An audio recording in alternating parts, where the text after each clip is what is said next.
Any question for the entire panel or for previous presentation? Well, I'm going to ask a question to Aaron then, so I just asked Marcus what was the next step into his work. What are the next step in terms of some of the work that you guys are doing in terms of coaching and enhancing mental health program at HIM? Mm-hmm. Thanks. Yeah, the HIMS has embarked on a 3-year plan which will center mental health as one of our kind of main areas of focus. As you know, there's far more empirical data about sexual health outcomes and epidemiology, and we're really wanting to get into the intersections between mental health and sexual health and social health and physical health. But again, the data can be at times sparse, but there is lots out there. So we are implementing what we know to work well. So one thing that we will be publishing within a year is a more substantive literature review, which some of it can be found on Take Time for Your Mind.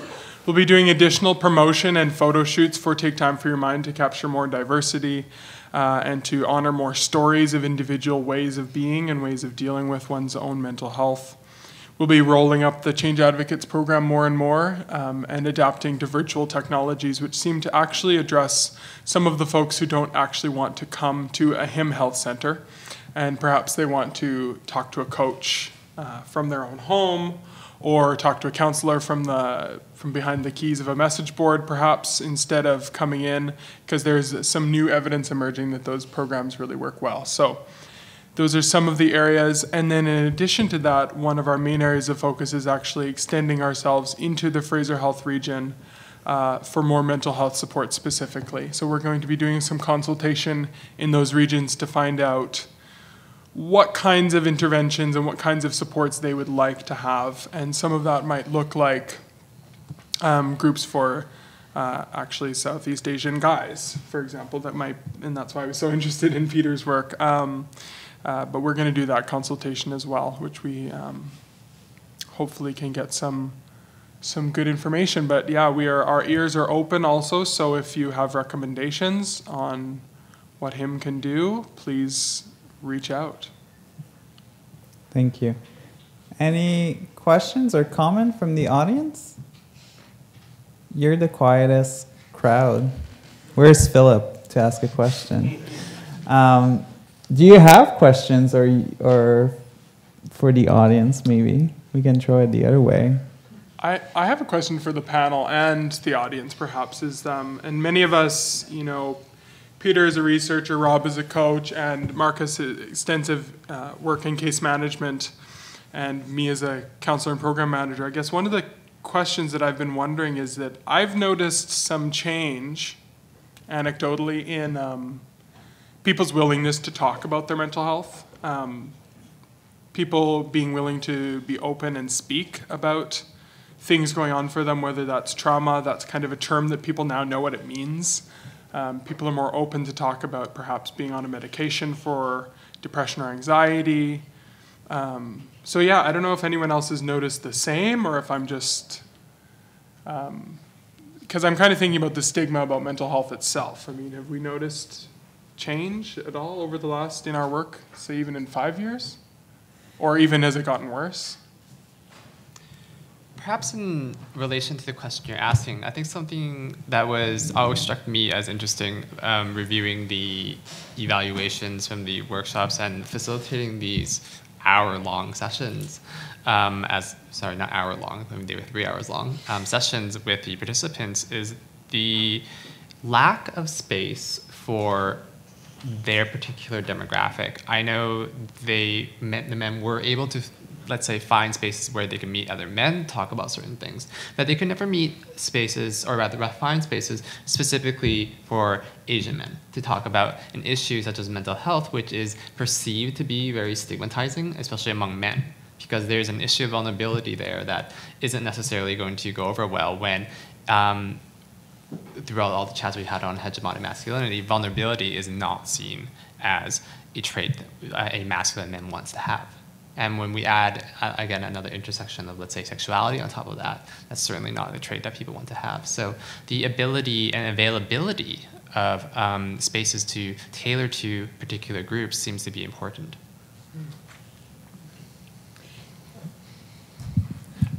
I've just noticed no matter when the space is there and when the environment is right, even when you're with a coach or a counselor, just from my own practice, people will, when they do share something really traumatic, they feel the need to apologize for it afterward, which is, it really speaks to even no matter how much work we can do on creating that relationship, creating the space, however we need to slice up the demographics or whatever it is that we might be trying to do to make it easier, it's still really hard for people. And even in those safe environments, there's still that doubt that says, oh, I'm so sorry, we talked about that, right? So we can't underestimate how hard it still is for folks. Oh, comment or question? Go ahead. Hi, great presentation. I really enjoyed it. Just a question about how have you guys seen and are you dealing with more issues across the board with aging population, because we are living longer, we're no longer dying, it's no longer a death sentence, so they're transitioning into people with long-term survivors.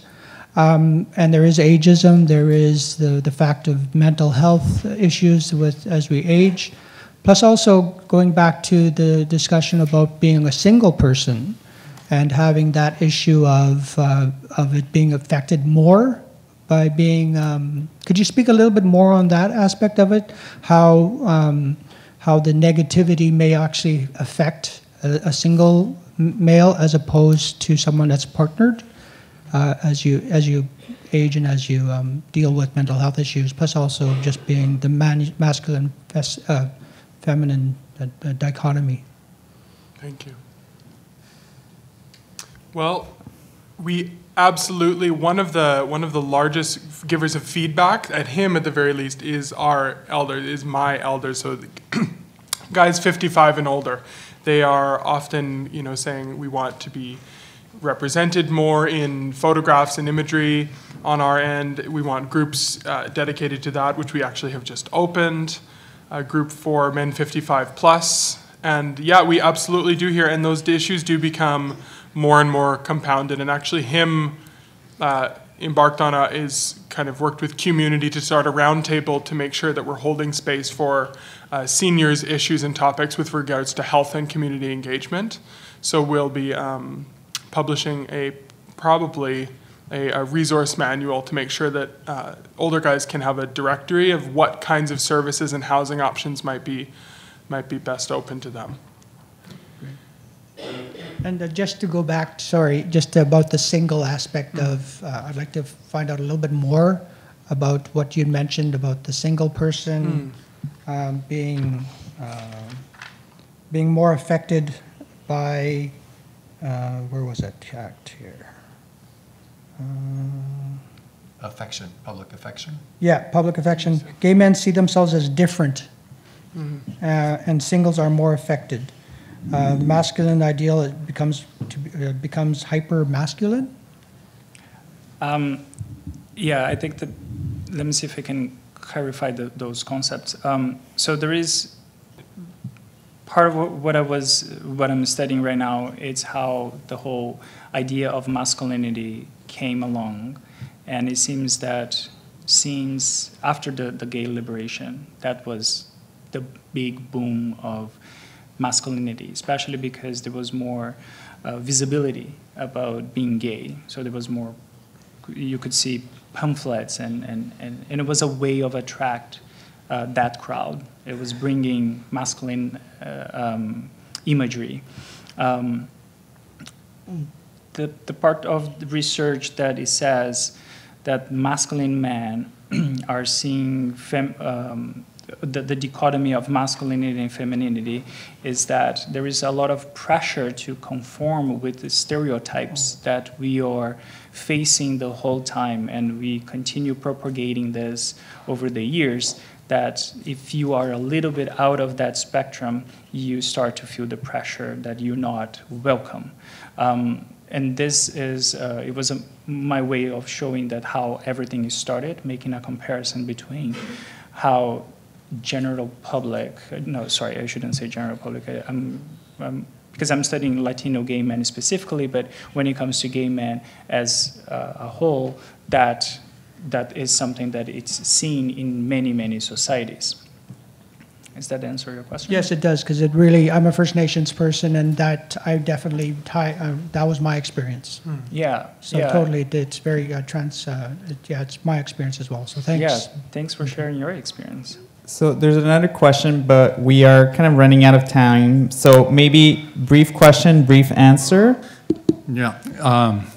Actually, it's not a question. I only want to congratulate everyone, and especially Marcos, because obviously myself being Latino, and after all these years being in Canada, this is the first time that I see something like this is happening for the gay Latino community, if you want to put it that way, but also bring the awareness of the impact that the stigma and the mental illness really implies on the fact of being immigrant, you know. Besides whatever factors you have to deal with, you know, language, culture, religion, and so on. Yeah. Yes. Yeah. Congratulations. Yeah. Thank you. Well, thank you. So I think we, do you want to respond, or should we just close with that? I just want to say one thing. It is, as you said, we are a dual minority, especially when it comes to being Latino in a country that has minimal visibility with the Latin culture. So I think that it's more than time for us to bring this to the table and to the heads over there to say, listen, we are here. Well, join me in thanking the panel.